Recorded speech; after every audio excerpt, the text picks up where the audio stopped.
En la diapositiva anterior se mostró brevemente que los agentes son la solución, lo vamos a tomar como solución para el diseño de para la implementación de este nuevo sistema de monitoreo. Les voy a hablar brevemente acerca de los agentes. El diseño del software, como otras áreas de la ingeniería, ha tenido una evolución. Comenzando con la programación estructurada con lenguajes de programación como C y Fortran, son lenguajes en los cuales cuando tienes un programa demasiado grande, el mantenimiento, por ejemplo, se vuelve muy complejo. Ha surgido entonces la programación orientada a objetos, como con lenguajes C++ y Java, con el ingreso, con la aparición de las redes, más concretamente Internet, ha surgido la programación orientada a objetos distribuidos con plataformas como Java RMI y Corba. Y por último, gracias a la inteligencia artificial distribuida, y más concretamente gracias a la inteligencia artificial distribuida, es que surgen los agentes, o nacen los agentes. Estos agentes básicamente se definen como una entidad software, como una arquitectura robusta, adaptable a distintos entornos o plataformas computacionales, y estos agentes pueden intercambiar mensajes entre ellos. Básicamente tienen características de que tienen un comportamiento continuo y autónomo, se adaptan a diferentes entornos, como les dije, y se comunican entre ellos. Otras características que no son necesarias en los agentes son básicamente el razonamiento y el aprendizaje que le dan el poder de inteligencia y la movilidad. La movilidad tiene que ver con que un agente puede ejecutarse en un momento en una máquina y después en otro momento puede ejecutarse en otro. Cuando hablamos de sistemas complejos como los sistemas de monitoreo, ya empezamos a hablar de diversidad de agentes. En este caso hablamos de sistemas multiagentes.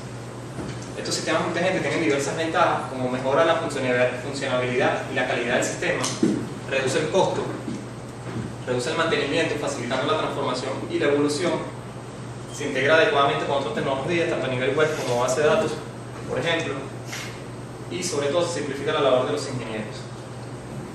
Aún quedan ciertos problemas a resolver, como la interoperabilidad y la apertura o extensión de los sistemas. Para esto es donde entran los estándares, y una de las asociaciones que ha tenido más auge es la FIPA, la cual establece una arquitectura tanto de comunicación como de creación de agentes. Existen diferentes plataformas de agentes en la literatura. En este trabajo se utilizó Jade debido a su compatibilidad con FIPA, a su gran soporte en cuanto a documentación, lista de correo y actualización constante, además de que tiene una licencia LGPL. En cuanto a la metodología para el desarrollo de sistemas multiagentes, se utilizó Ingenias, básicamente porque está basada en el proceso de desarrollo unificado de software. Su etapa de desarrollo están compuestas básicamente de una fase de análisis, diseño e implementación. Su dominio es independiente. Los sistemas multiagentes pueden tener cualquier tamaño, y la naturaleza de la agente genérica y su aplicabilidad ha sido demostrada en otros dominios. Continuando con el diseño para el monitoreo de pacientes, tomando en cuenta el enfoque de agentes,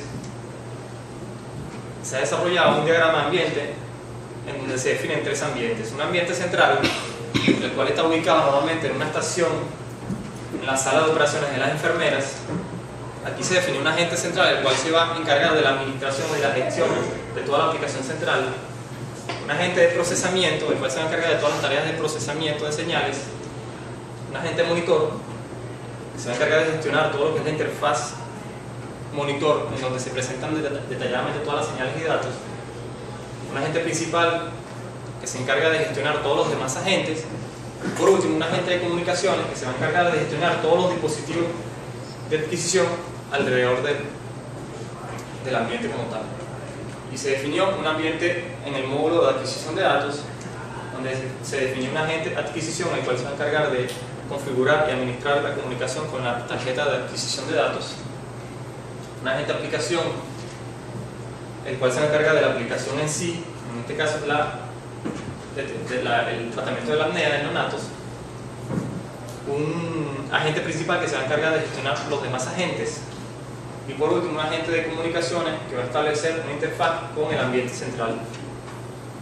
Y por último se propuso un ambiente en una agenda personal o PDA con la finalidad que la enfermera, sin importar el sitio donde esté ubicada, a través de un agente, pueda avisarle acerca de una alarma en la sala de cuidados intensivos.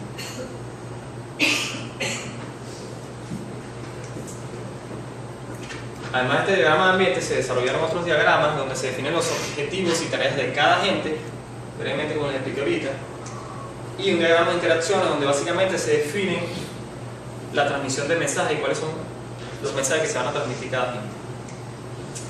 Entre las herramientas para la implementación del ambiente central, en cuanto a la aplicación de monitoreo, se utilizó lenguaje de programación Java, todo lo que tiene que ver con comunicaciones con periféricos y algoritmos de procesamiento. Se implementaron en lenguaje de programación C++ para aprovechar al máximo el rendimiento del computador.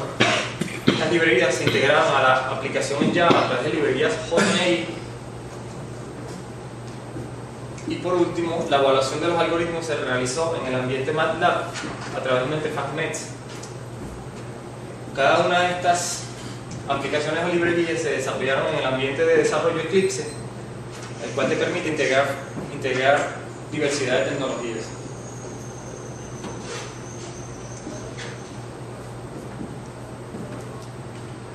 Ok, hasta los momentos les he hablado un poco acerca de que nosotros queremos disminuir los tiempos en el proceso médico actual del tratamiento de la apnea. A continuación, vamos a ver cómo disminuir los tiempos, cómo reducir los tiempos en la generación de la alarma de la apnea.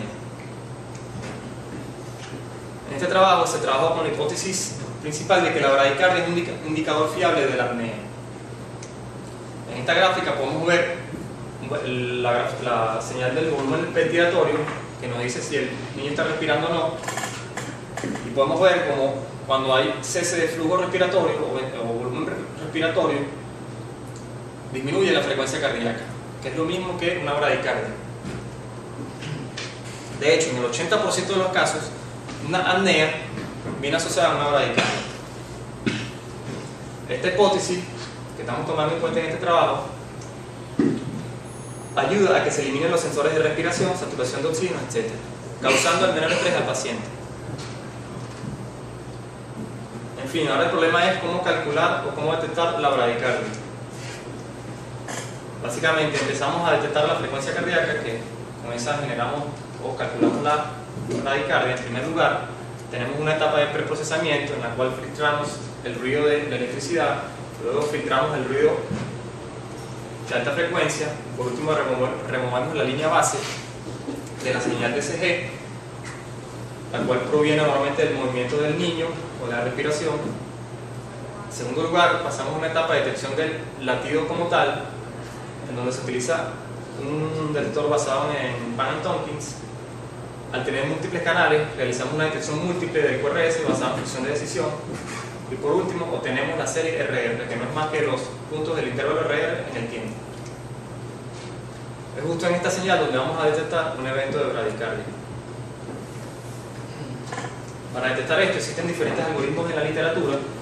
Por ejemplo, el que está implementado actualmente en un monitor de apnea, una sala de cuidados intensivos, está basado en un umbral, que normalmente se fija en 600 milisegundos.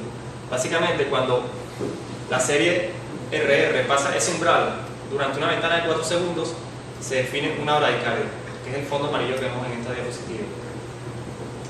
Este algoritmo puede ser adaptado a diversidad de pacientes. En este caso, en vez de tomar un umbral fijo, tomamos un umbral relativo, el cual se define como la media del intervalo de la serie RR más un 33%. Igualmente, tomamos una ventana de 4 segundos, con el fin de evitar cualquier ruido. Y por último, en este trabajo se propuso un detector basado en teorías de cambios abruptos, en el cual podemos detener o obtener una detección precoz. Obviamente, al tener una diversidad de algoritmos, los aprovechamos todos, aprovechar la complementariedad de los mismos, haciendo una fusión de decisión a través de diferentes reglas para obtener una decisión final más robusta y tener un diagnóstico más robusto.